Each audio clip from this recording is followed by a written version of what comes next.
Excuse me? I heard this is the home of Brian and Lion, the kings of the blues? Well, you would be right, except now it's just Brian. Oh, I'm sorry to hear that. I didn't even know Lion was sick. Oh, no, not sick. My brother just left to follow his dreams. Dreams? Yup, went into the rawhide business. Left me high and dry. Now he spends his days just rolling rawhide. Wow, I guess that gives you material to work with at least. Material? Yeah, you write blues songs, right? Sounds like you're having the blues right now. Oh, I guess, I don't work solo, though. Never have, so I guess I'm up a creek. I'm sorry, why are you here exactly? Oh, I was having a bad day, and I was hoping to hear some music that might make me feel better. You're having a bad day, too? Yeah. Do you have anything for me? Well, I would if my brother was here, you see, I know. You don't work solo. Plus, my guitar is out of tune, my harmonica's clogged, and, I can't find my sunglasses. Wow, I guess you are having a bad day. Worse than me, even. I guess I've had a lot of practice.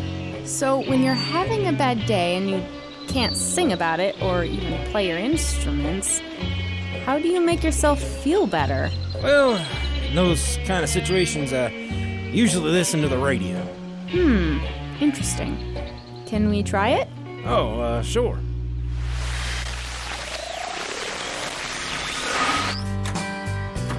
Good morning, Ashley. How are you today? Hi, Mr. Jacobs. Pretty good. How was your holiday season? Oh, it was nice. Flynn and I hung out online with Fern and Holly's family for Christmas, and then I worked on a few more of my scripts. How about you? It was nice. Am I the only one here? Not exactly. Sam and Brian are here. 2 grown-ups? But I thought Saturday mornings were when kids hung out here. Evidently, they didn't get the memo. I was about to make some coffee. Would you like some hot chocolate or something? That sounds nice. With milk, if that's okay. Coming right up. Thanks. Hi, guys. What's going on? Oh, hi, Ashley. We were just talking about what this new year is going to be like. Yeah, I've got all sorts of plans. I want to go see the movies and shows, and in the summer go to Bible camp, and help out at VBS. And, of course, I want to hang out here as much as I can. Wow, that's optimistic, Optimistic? Refreshing, though. I guess.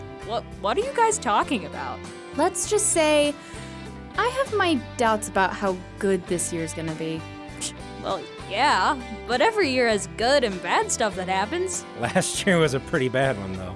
There were a lot of hurricanes, fires, killer wasps. And don't forget the quarantine. There was a lot that went on. Right, but that was last year. This year is going to be better. I mean, it has to be, right? Time will tell, I guess. We'll have to wait and see. Well, while you wait and see, I'm going to listen to the radio. Ready for your hot cocoa, Ashley? Oh, yeah. Sorry, I was just thinking. So I see. Anything wrong? Ask Brian and Sam. All right. Is there something I should know about? We were just speculating about the coming year. They were talking about how bad it's going to be. We were talking about how bad it might be. There's a difference. Whatever you say, Sam. I just don't think it's going to be that bad. But we don't know that. All right. I think I understand. It is hard to know how everything is going to turn out. Well, what's your opinion on this, Lionel? Yeah. Is there a Bible verse that tells us what to believe? Oh, there might be a few, Ashley. Verses like John 16:33, 1 Peter 4:12, and Romans 8:22 tell us that our lives aren't going to be without problems. There is a lot wrong with the world, and it's unwise to pretend that everything is great and is going to be great. Well, that's not great news. No, but thankfully God doesn't stop there. He tells us in Nahum 1:7 and Philippians 4:6 that He will be there for us when things get bad. No matter what happens, we can trust Him. But I don't understand.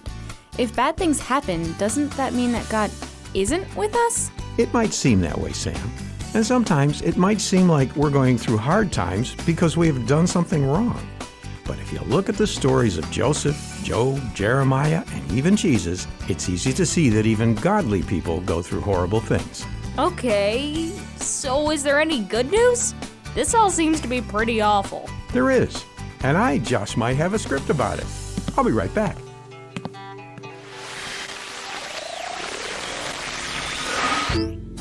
And now, from the garage of Lionel Jacobs comes the seafaring drama, The Rough Voyage, an adapted biblical teaching about tribulation. Once upon a time, there was a pirate ship. Aye, this here vessel is sturdy and sound. You won't find a finer ship here in the North Atlantic. I'm here in Bristol looking for a crew so we can make our fortunes. You there! Are you talking to us? Indeed I am. Captain Abraham is the name. You look like two fine sailors. What do you say to joining my merry crew, braving dangers unknown, to find glory and fortune in the blue waters of the Caribbean? That sounds pretty good. Yeah. What do we do next? Just bring your things before nightfall. We sail at dawn. And so the two sailors returned with their few belongings and began their adventure. I can't wait to get to the Caribbean. Warm crystal waters, colorful fish, and sunshine. It's going to be awesome. This has got to be the best decision we've ever made in our lives. Yeah! But not long into their journey, a mighty storm struck. The ship pitched and rolled, and the sailors were feeling like maybe they hadn't made the right choice. Avast me hearties! What seems to be ailing me? This ship keeps rocking back and forth, and it feels like it's gonna tip over any second. And I'm really seasick. Are we almost there? Ha! You don't need to be afeared. This vessel has fared much worse and pulled through. Like I said at the beginning of the story, she be a fine vessel. But fear not, we shall soon arrive at our destination. Only a month or two more to go.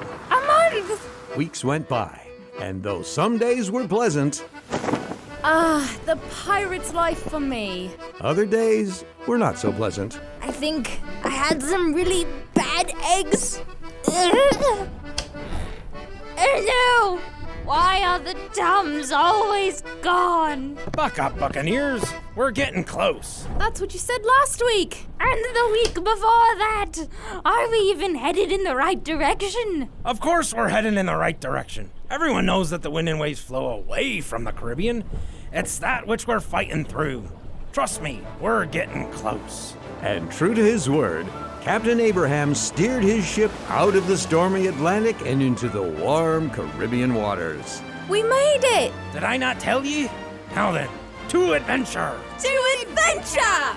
The moral is, God has promised that if we trust Him, love Him, and follow His instructions, we will go on to live with Him forever in heaven. He has warned us that it's not going to be an easy trip, but He also tells us that all of the hard times we might have in life are nothing compared to the wonders of living with Him. Sometimes it can seem like we didn't understand Him correctly, or that He isn't being fair. But if we hold on and keep following Him, we will find that the reward is more than we could ever imagine.